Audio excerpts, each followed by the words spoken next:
Welcome to tonight's talk on faithfulness, using three passages from Peter, Paul, and Joshua. We're going to be talking to God's faithfulness to us, our faithfulness to God, and our faithfulness to each other as we go through this. Because the theme of tonight is faithfulness, you might think that I handpicked three passages to fit that theme, but that's not the case. We're actually going to be going through the three readings from this upcoming Sunday. So this upcoming Sunday at Mass, you're going to know the readings backwards and forwards, hopefully, as we go through this. It's just there's a theme that goes through it, which is faithfulness. I started, the whole idea behind this talk was the Women's Scripture Study meets in the afternoons, and I spoke to Sherry and I said, I'd love to come in and talk on these particular passages because I love them. And so as I was putting the notes together for that, I said, well, might as well, whoever wants to come in the evening, we can do that as well. Anyway, it was a fun time this afternoon. Hopefully it'll be a fun time now. So when I see these three readings, the theme of faithfulness pops off the page to me. But there are other themes as well. We'll discuss those at the end. But for right now, we're going to look at these three Bible passages. The first one is rather straightforward. The Old Testament reading is rather straightforward when it comes to faithfulness. The second one is quite possibly the most controversial passage in the Bible. I love talking about it because it's controversial. But it shouldn't be. It really shouldn't be. If there's a proper understanding of Ephesians 5, it makes perfect sense. And it's an absolutely beautiful passage. We'll get there when we get there. And the third reading, we get to see faithfulness from two different perspectives and how that works, which is fun. I'm going to give a little bit of a background. Before we go through the passage, I'm going to give a background on each one so that we sort of orient ourselves within salvation history as we look at each passage. So hopefully it makes more sense as we do that. And then as we go through it, I'll explore some of the highlights. I won't, if you've been to other ones of my talks, I go through every single line, bring up Greek and do all that kind of stuff. We don't have time tonight to do that with all of the passages, so I'll just be hitting the parts of the passages that deal with faithfulness, but we'll still have some fun. And then, like I said, at the end, we'll explore some of the other themes that run through all three of these passages. So so if that's Peter, Paul, and Joshua, anyone want to take a guess who's Joshua up there? The one in the middle? The one on the right, one on the left. Anybody for the left? First thing I heard this afternoon was the young one. Yep, it's the young one. It's just an artist's conception. Who knows who's right?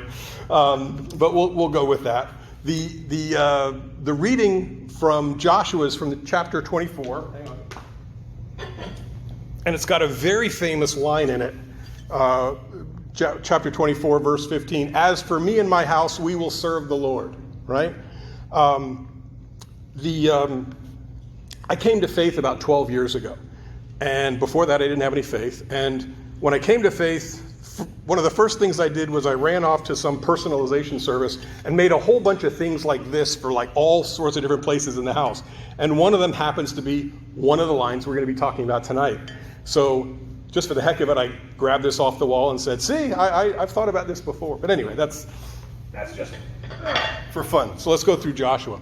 First, the backstory. So let's orient ourselves within salvation history so that we understand where we're coming from.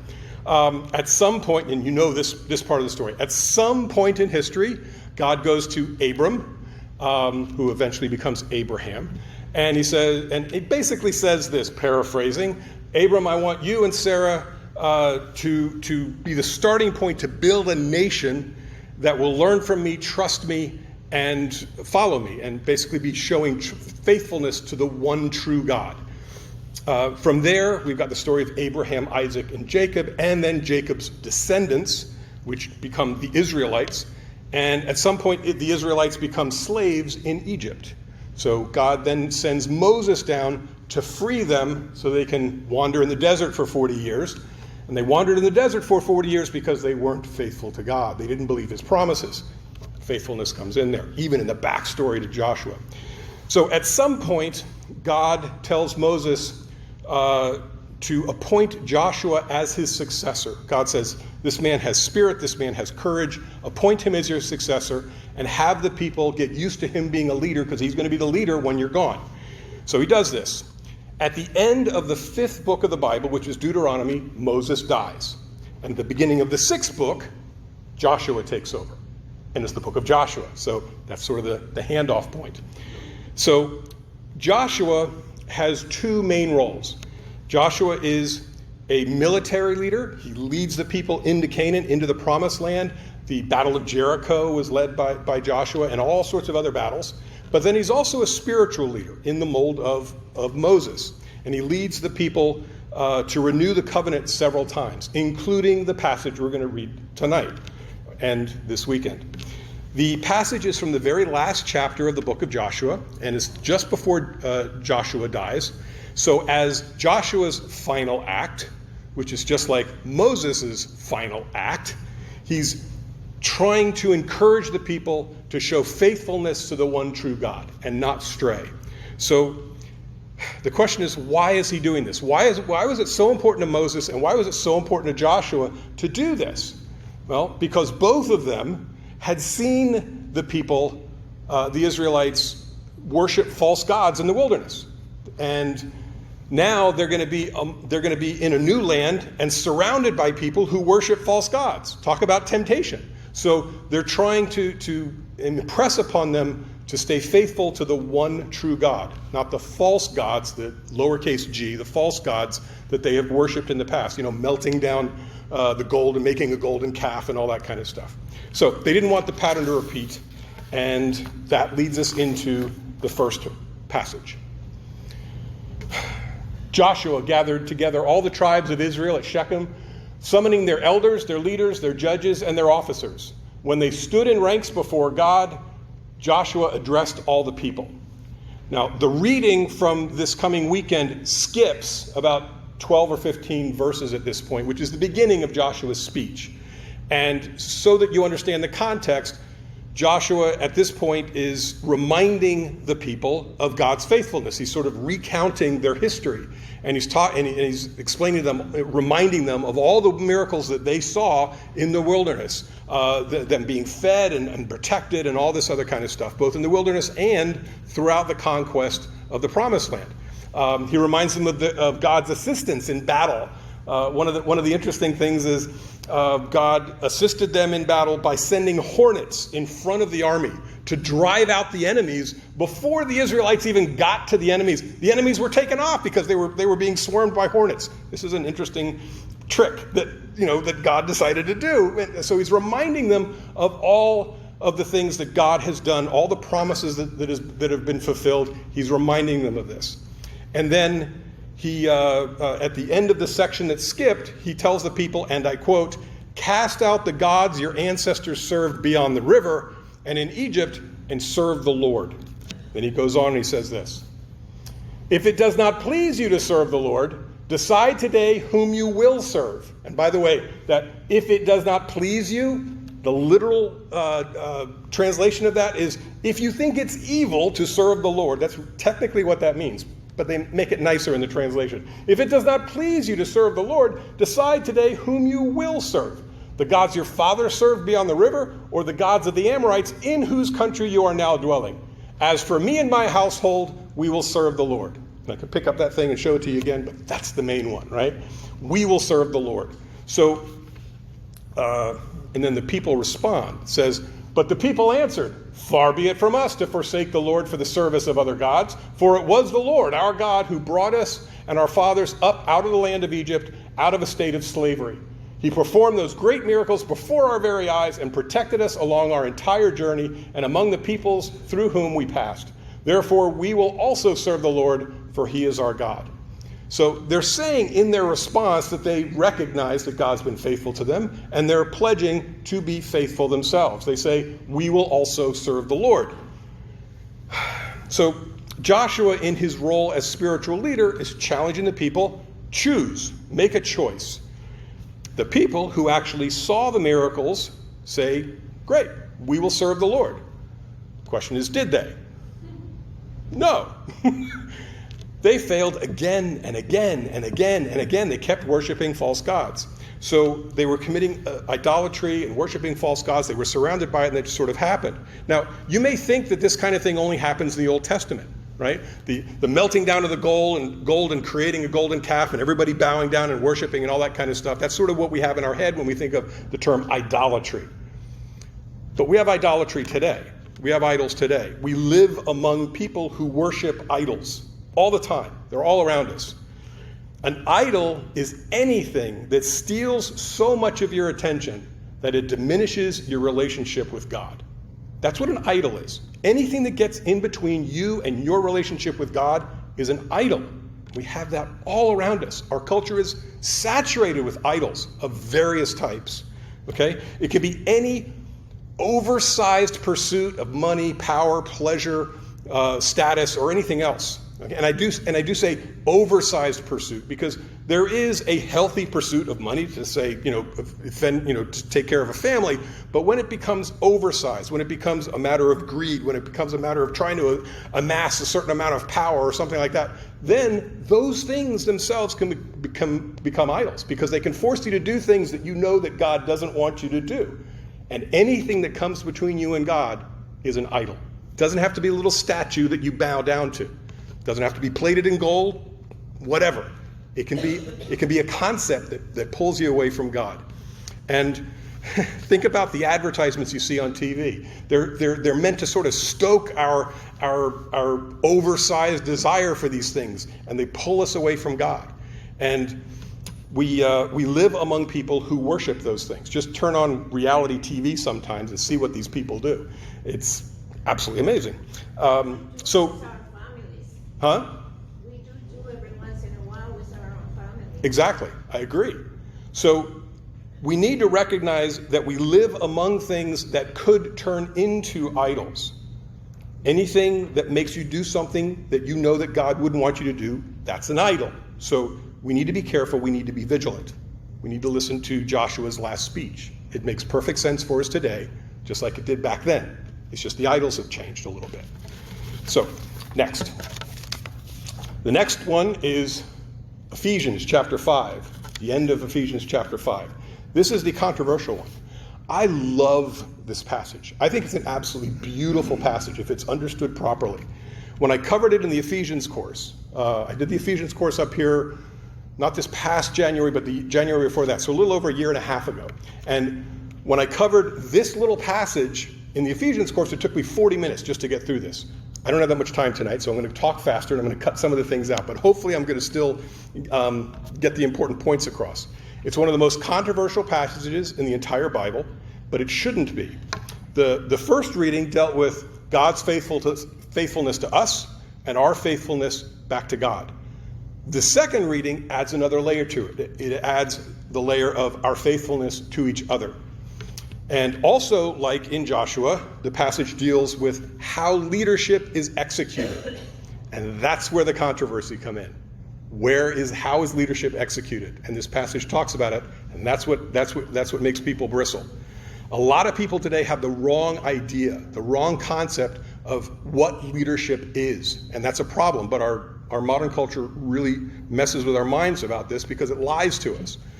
In this passage, Paul gives instructions to husbands and wives, but he doesn't tell us until the very last line that what he's talking about is the fact that the husband and wife relationship should be an echo of the relationship between Christ and his church.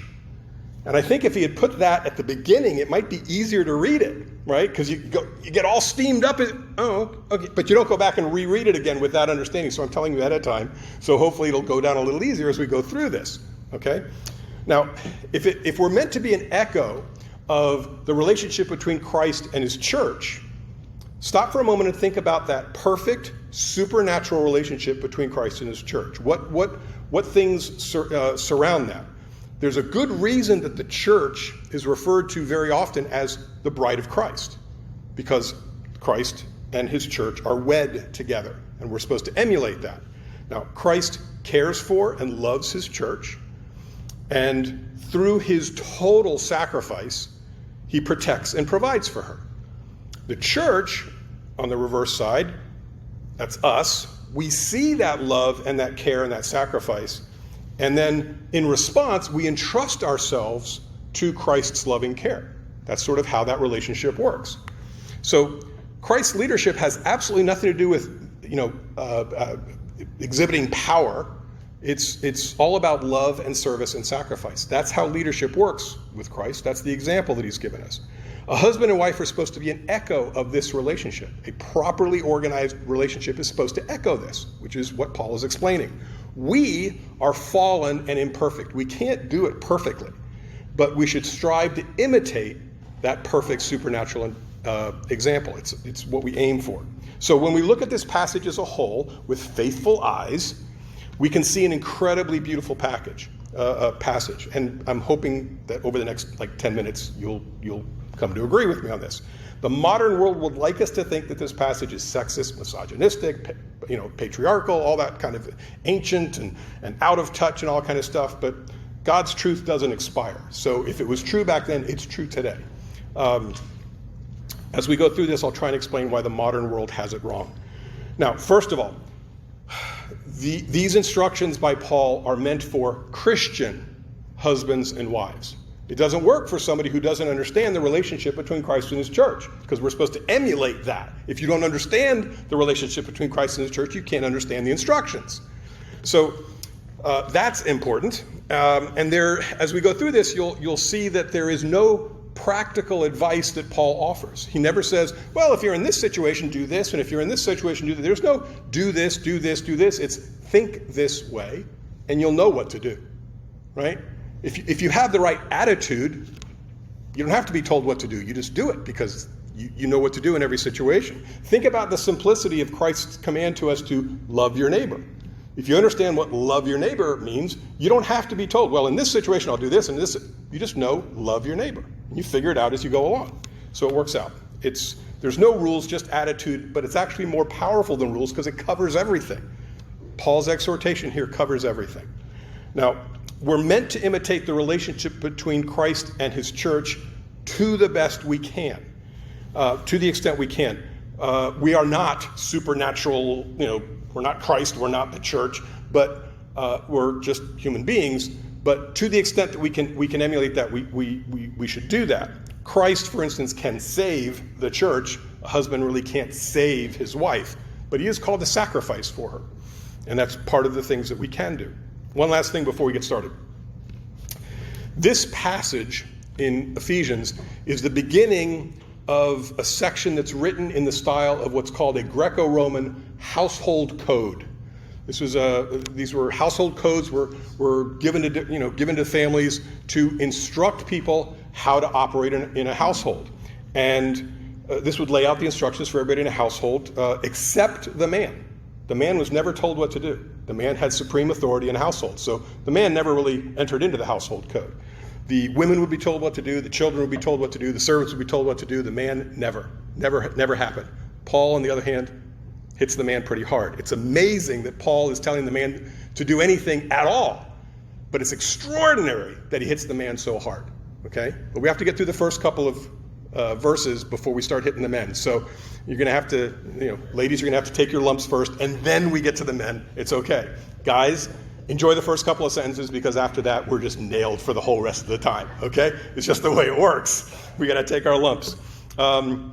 Lastly, one thing that's very different than what happened in ancient times is Paul is addressing women as people, as free persons who can choose for themselves.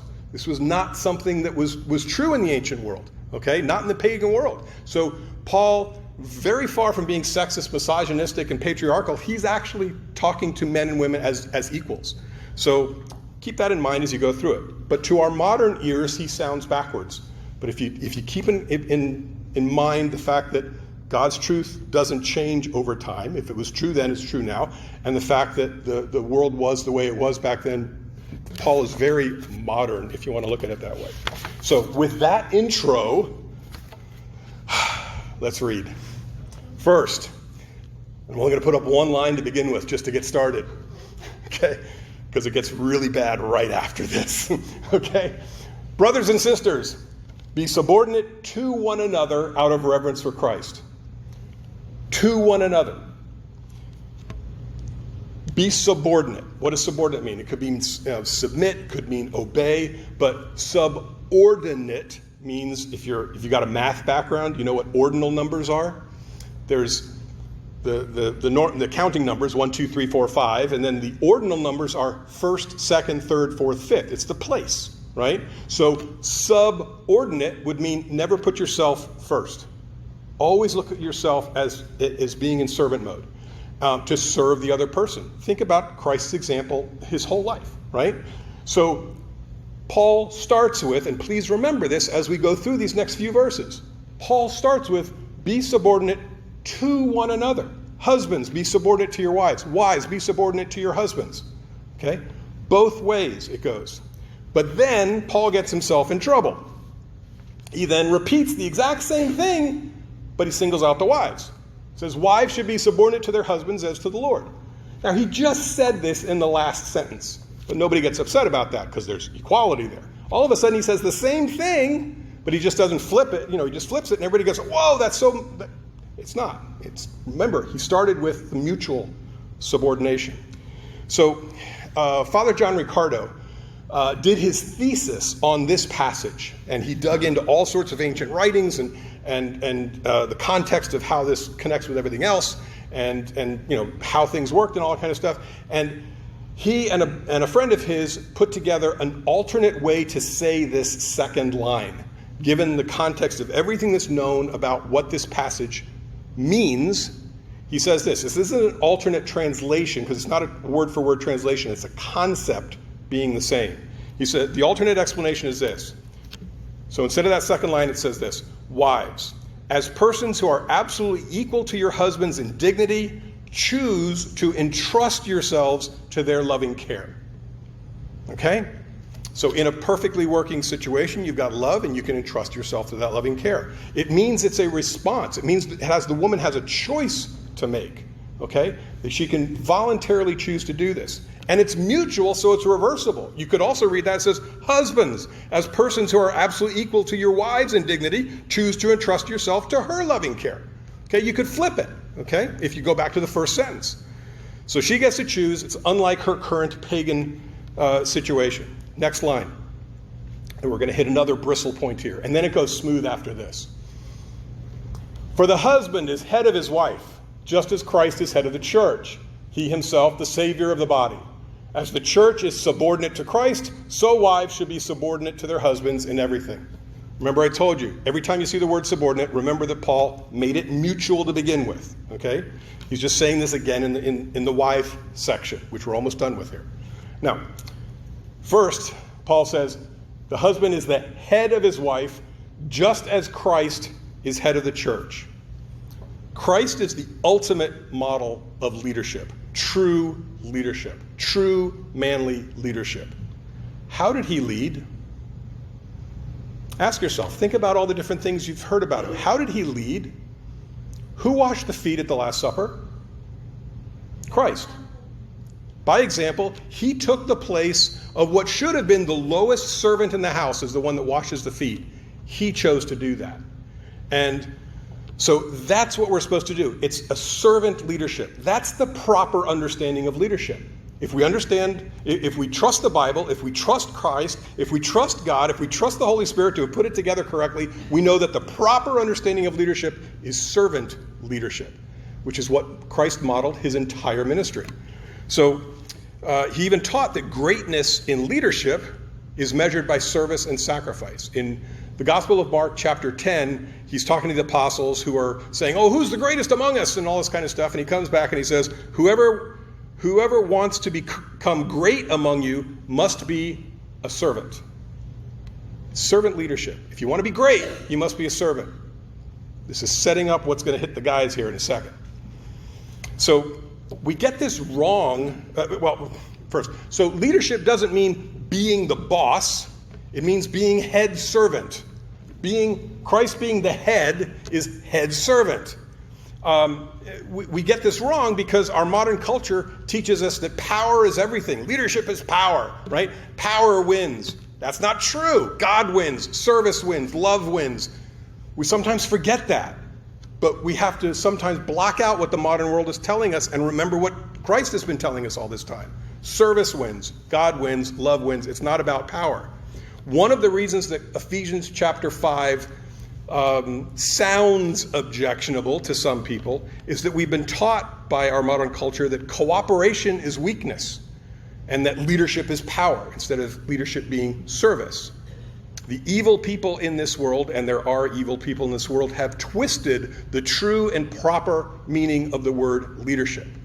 And even though we are good people and we're out on a Tuesday night trying to learn some more about the Bible, we can get influenced by the way the world talks. And we can sort of let that seep in and think that leadership is all about who can exercise the most power. And that's not what Jesus taught. So if we look at the way Jesus taught it, which is head servant, then we have no problems with Ephesians chapter 5. So now that we've finished with the wife section, guys, click one extra buckle on your pants because we're going to get hit here in a second. Husbands, love your wives, even as Christ loved the church and handed himself over for her to sanctify her, cleansing her by the bath of water with the word, that he might present to himself the church in splendor, without spot or wrinkle or any such thing, that she might be holy and without blemish. Beautiful stuff. Now remember, I've said this a couple of times already, Paul started by saying that we should be mutually subordinate. But he never brings up the word subordinate here with the guys because he's now going to raise the bar quite a bit. But subordinate still applies to us as well because he said it at the very beginning. But he's raising the bar here. There are some men who believe that those first two lines, which is the first verse of this section, verse 25, there are some men who believe that that verse is the hardest verse to live up to in the entire Bible, if you understand what it truly means. Husbands, love your wives, even as Christ loved the church. How did Christ love the church? We don't have a crucifix around here, but how did Christ love? I know it's behind the screen. How did Christ love the church? That's what Paul is calling us to. And from John Paul II, he said, and this is a beautiful line. I can't remember what writing this comes from, but he says, the essence of the love of a husband is to lay down his life for his bride. That's the essence of the love of a husband. Isn't that theology of the body? It might be. I don't know because it's not in my notes.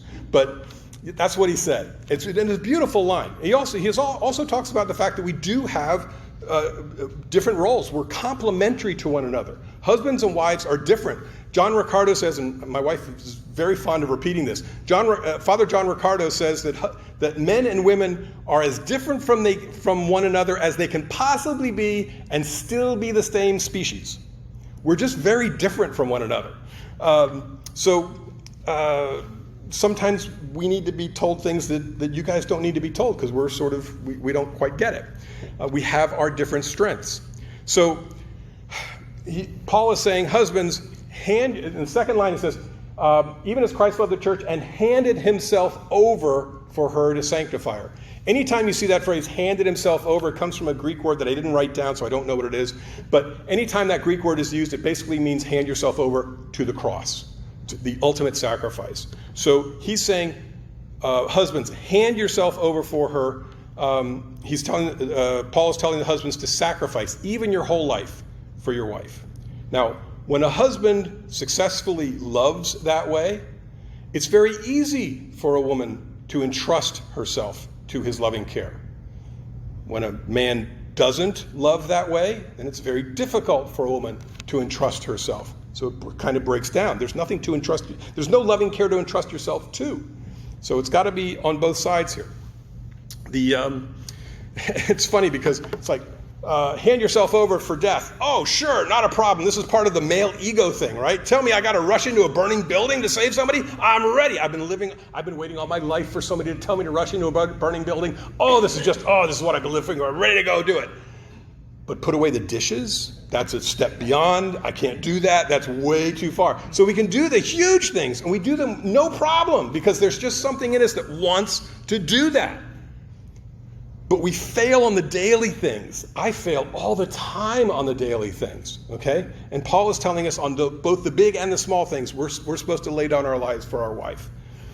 So And now, by the way, telling men to love their wives is unique in ancient literature.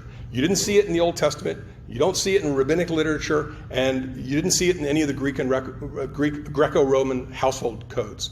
It just wasn't done. Not only was the husband wasn't told to do anything, he certainly wasn't told to love his wife. That was his choice whether or not he wanted to treat her well or not. Paul is saying, learn how to love.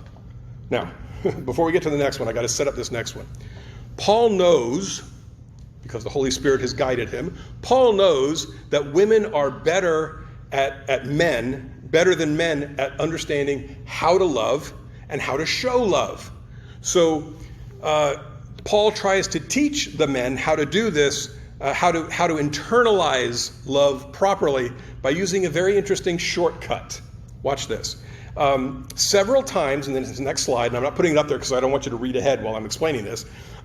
Several times he's going to make the point that the husband and the wife are one, right? You've heard that, right? They become one flesh. So he's going to make this point several times. The husband and wife are one. And therefore, if nothing else clicks in the man's mind, then the husband should love his wife out of pure self-interest, right? You love yourself, right? So out of pure self-interest, love her. Of course, it's better if the man learns how to love the other. That's good. But Paul uses this shortcut. Watch this. You'll see it like 4 or 5 times in this next slide. It's really, when you see it, it's like, wow, it really pops out. So he says this. So also husbands should love their wives as their own bodies. He who loves his wife loves himself. For no one hates his own flesh, but rather nourishes and cherishes it, even as Christ does the church, because we are members of his body. And then he quotes Genesis saying, for this reason a man shall leave his father and his mother and be joined to his wife, and the two shall become one flesh. That's Paul's version of a footnote saying, this is where I got the idea of one flesh from. It comes from Genesis. Remember that? Okay, we all know that line. Okay, but he put it in there sort of as a footnote. So he does this over and over and over again, giving this sort of shortcut. Now, does anybody in here think that Paul is using a cheap and crude shortcut instead of explaining what love is? Anybody think that? No? Because you know I'm about to go, okay. But it almost seems like a cheap shortcut. But what are the 2 great commandments that Christ gives us? Love who and love who, right? Love God with all your heart, mind, soul, and strength, and love your neighbor as yourself. So if Jesus knew that we needed that help to understand what love is, Paul is just echoing that. So if you think Paul was being cheap, then Jesus is being cheap, and that's not the case. Even Jesus knew that we need help sometimes. We need help understanding how to love properly. And then we finish off with the last line, which I think Paul should have put first. This is a great mystery, but I speak in reference to Christ and the church. If you put that first, it would have made more sense. But I told you ahead of time, so maybe it made sense as we went through it. Now, that word mystery, by the way, this is a great mystery. The Greek word for that is mysterion. Wow, that's tough to figure out how that works, right? Mysterion. And mysterion has a specific meaning in theology, in the Bible. A mystery, I've heard one priest call it God's secrets. A mystery isn't something that we can't understand or we can't know. A mystery is something that we can understand if God chooses to reveal it to us. We can't figure it out on our own. We never understand that marriage is supposed to be an echo of the relationship between Christ and his church. We'd never be able to figure that out on its own. Only because the Holy Spirit told Paul to write this, we can know it. But once it's told to us, we can get it, right? So a mystery isn't something we can't know. We can, but it has to be revealed by God. That's what a mystery is. Anyway, so in this one passage, we can see God's faithfulness to us, our faithfulness back to God, and then using that example to the extent that we can imitate it well, our trust and faithfulness to each other. By the way, did anybody, when I said that the relationship between Christ and his church is perfect, did anybody say, oh, wait a second, that can't be perfect because we make up half of that relationship, right? We're the church and we're fallen human beings, so we don't always, respond properly as a church. Anybody think, oh, that's not quite right? You got that? Okay. So you go, that doesn't quite work. But check this out, okay? Think about this. We, the church, may not always respond perfectly to Christ's love because we falter. We've got a human nature. We're not perfect. But Christ will always love and sacrifice perfectly. He'll always do that. So our failures don't degrade his love. It doesn't degrade the relationship. It's always free-flowing. So the relationship stays perfect. So the outflow of Christ's love is always perfect, even if our response is flawed. So what can we learn from this? In the real world, okay, a husband and wife often sees slight failures on the part of the other person. And sometimes that wounds us, and it makes us sort of curve in and not be willing to love as much because we're kind of wounded. And we start shrinking in, and that sort of goes back and forth like a ping pong match, getting a little bit worse each time it goes back and forth. And we start shriveling up, and the relationship starts to get hurt. We don't see this with Christ in the church because Christ never stops loving perfectly. So what if we strove to be perfect on our side to the extent that we can and graciously absorb minor imperfections on the part of our spouse? What if we did that? Would the relationship improve?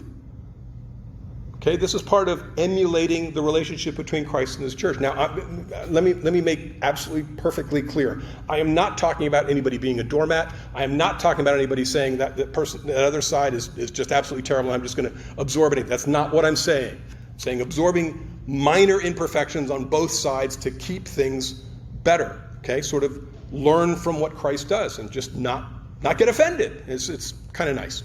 How much better our relationships would be if we did this? Kind of neat. So, to repeat one thing, I said at the beginning, the relationship between Christ and the church. Christ cares for and loves the church, and through his total sacrifice protects and provides for her. The church sees the love, care, and sacrifice, and in response entrusts herself to Christ, Christ's loving care. But now swap in the husband and wife. Now that we've gone through this passage, the husband cares for and loves his wife, and through his total sacrifice provides and protects and provides for her. The wife sees that love, care, and sacrifice, and in response entrusts herself to the husband. If that loving care is there, it's easy to entrust. Okay? So it has to be both sides. At least a good faith effort. So we should both be so confident in the love of our spouse that we are willing to entrust our lives to them. Paul says, subordinate yourselves to one another. Your life is safe in their hands. So in essence, Paul is saying, look at the world's ultimate love story, the love affair between Christ and his church. Now aim towards that perfection. We can't all get there, okay? We're not divine. Not yet. Not until we get to heaven. Maybe then we sort of enter into the love of God. But right now, we can't quite get there, but we've got a target. That's a good thing to have a target to aim for, okay? That perfect target to aim for. Marriage is about mutual respect, love, and becoming a superhero team. That's the ideal if it comes about that way. Marriage isn't about who's in charge, but it does have a natural structure to it, which is what John Paul II said. We are complementary. We fit together. Not just physically, but we fit together emotionally and everything else to provide a counterbalance to the weaknesses on one side or counterbalance with the strengths on the other side and vice versa. We're meant to do that. And we're supposed to respect the fact that happens. Husbands, Paul says effectively, you should always be ready to sacrifice your last slice of pizza to your wife. And Paul also says to the wives, if your husband succeeds in doing this, you should smile at him. Okay? That's sort of what this is at. If you want to boil it down to something silly like that. So, last thing on Ephesians, last line on Ephesians. So, I ask you, both husbands and wives, can you hear this passage differently than what you heard what you thought of 15 minutes ago? Or the last time you heard it? Okay? A little bit differently? Good. I hope so. This is a beautiful, beautiful passage. Now, on to the third reading, the gospel reading, and this is Gospel of John. But pictured up there is Peter, because that's who figures prominently in this passage. Now, if you happened this past Sunday to read the article I wrote for the bulletin on John chapter 6, you're going to recognize some of what I'm about to say. So for those 2 minutes, Sorry, I'm going to bore you. The rest of it's going to be something new, but I am going to cover what I just touched on because it covered what we're talking about tonight. So, as some of you know, I grew up without faith. I grew up in a household without faith, and for the first 48 years of my life, I had no faith. And then 12 years ago, a little over 12 years ago now, I came to faith. And one of the important decisions I had to make as I was coming to faith was whether or not I was going to be Catholic. And John chapter 6 figured prominently in that because it convinced me that the Catholic understanding of the Eucharist was true. But that's not the topic for tonight. As much as I like to talk about it, that's not the topic for tonight. Tonight we're only going to discuss consider the importance of the last few verses of the chapter, which really don't involve that. It's just a separate scene, which is kind of interesting. And our understanding of how faithfulness works in the real world will help us understand and interpret the chapter that precedes this properly. You'll understand, if you didn't read the article this past weekend, you'll understand as I go through this. So, to set the scene, Jesus is speaking to a large group of people, which is made up of some people who don't know him. They're just the crowd. His disciples and his apostles. Disciples and apostles are two different things. Disciples are basically students on steroids. I mean, they're just super students. Back then, when somebody found a teacher that they liked, they would give up everything to follow that teacher.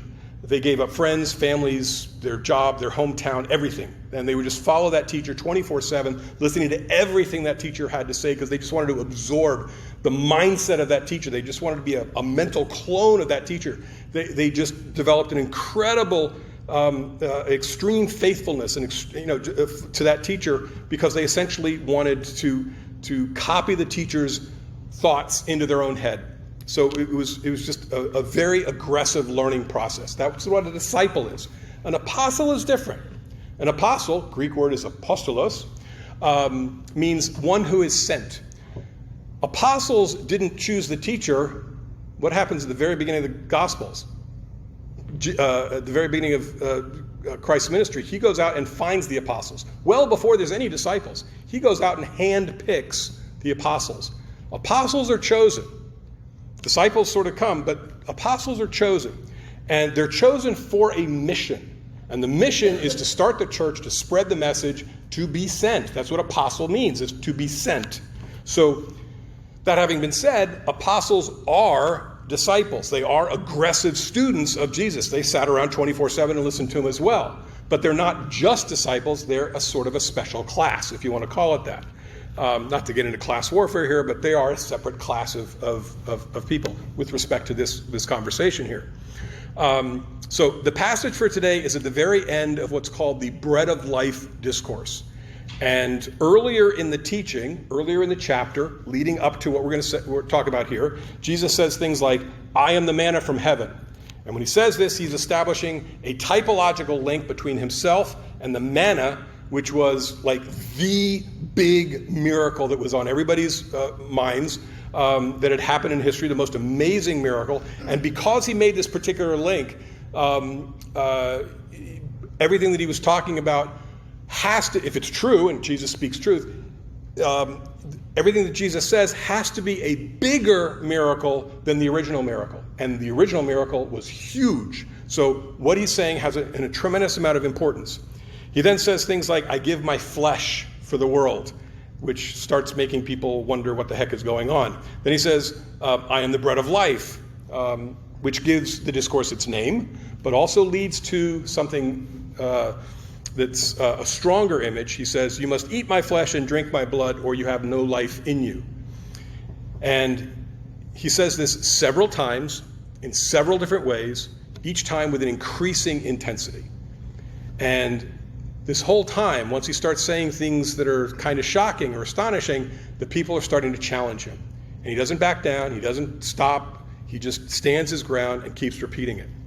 All of this that I just said and more makes me want to talk to you about the Bread of Life discourse, but again, that's not what this is about, so we're going to skip that.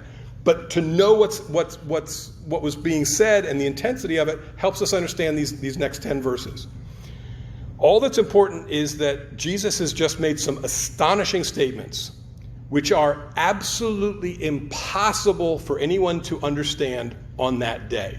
Nobody could possibly understand what he meant on that day. Not the disciples, not the apostles, and certainly not the people who didn't know Jesus. So everybody's in the dark. So we go to the last few verses of the chapter as everything winds down, kind of the epilogue to what's going on. Start out with this. Many of Jesus' disciples who were listening said, "This saying is hard. Who can accept it?" Since Jesus knew that his disciples were murmuring about this, he said to them, "Does this shock you? What if you were to see the Son of Man ascending to where he was before?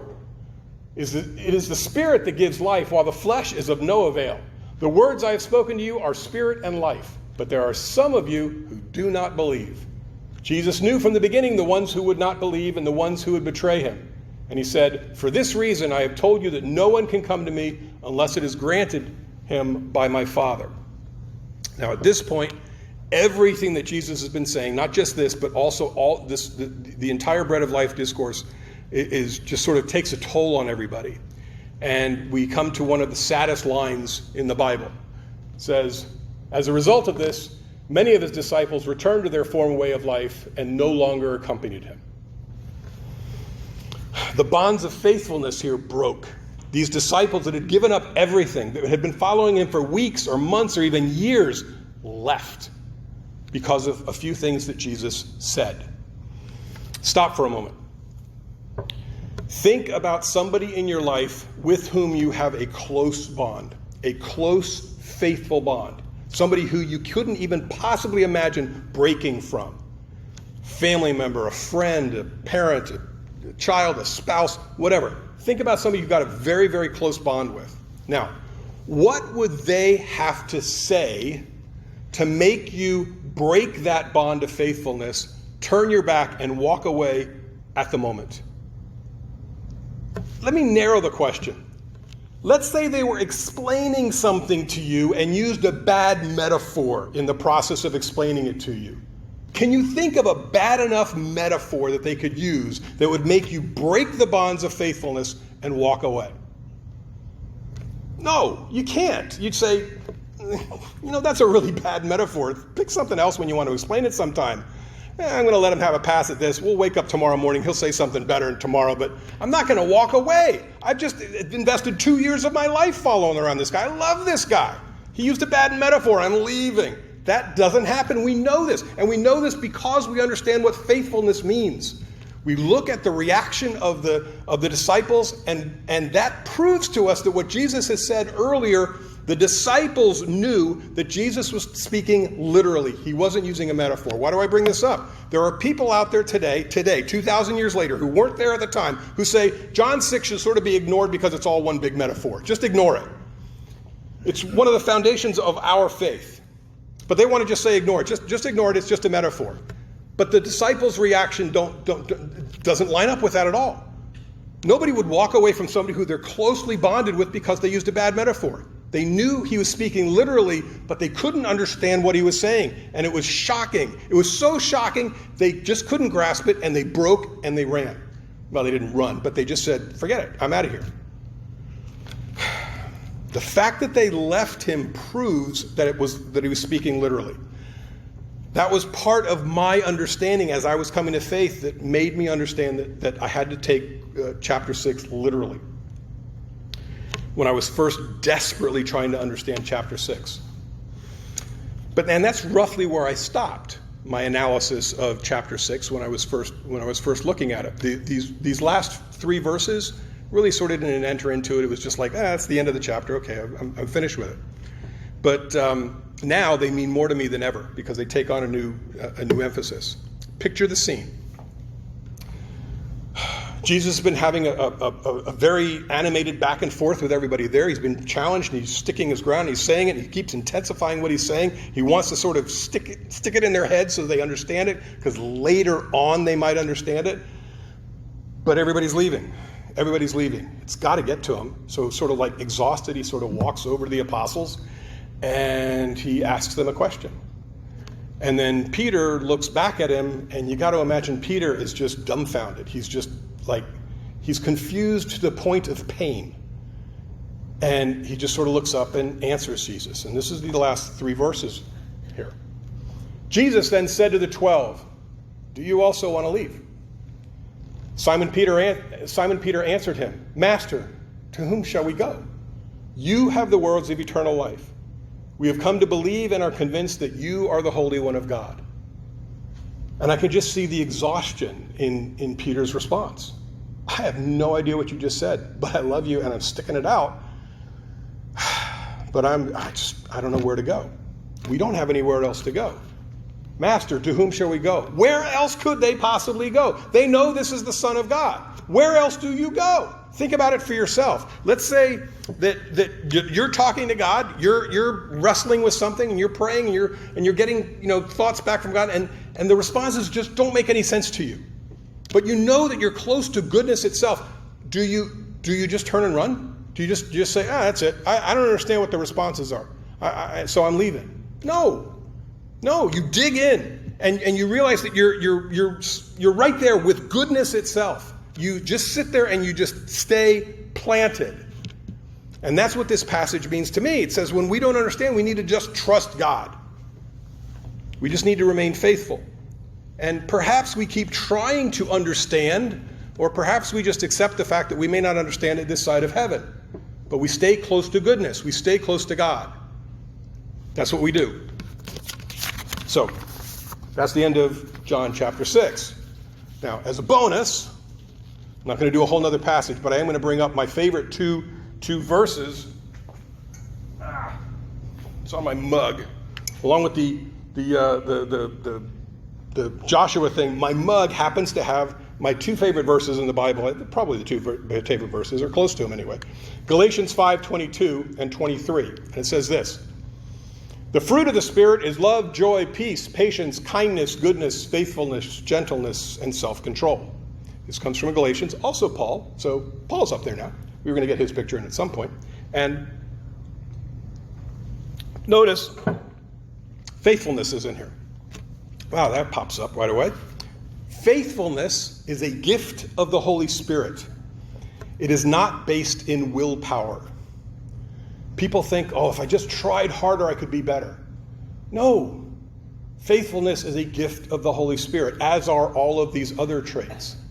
When we try and do it on our own power, the power of the flesh, we fall short. We need the Holy Spirit, at least for the perfection of these traits.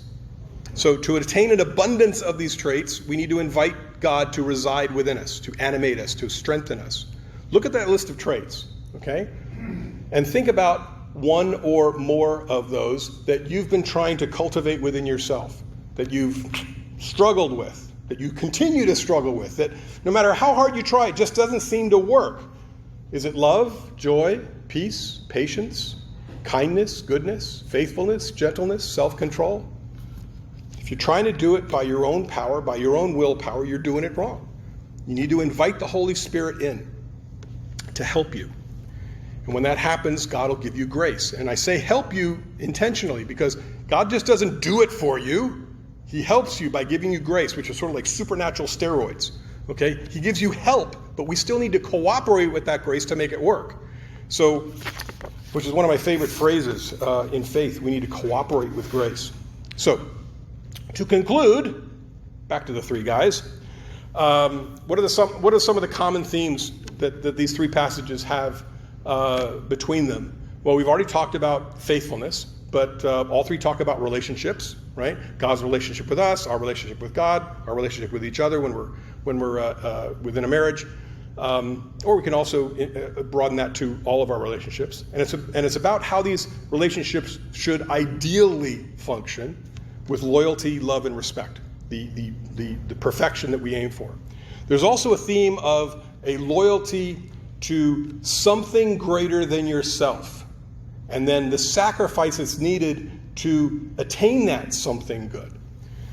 And then all 3 passages also highlight a moment of decision or commitment. Joshua chooses to serve God.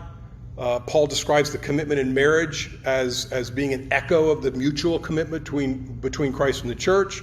And then Peter chooses to stay with Jesus despite being utterly shocked at what he's just said.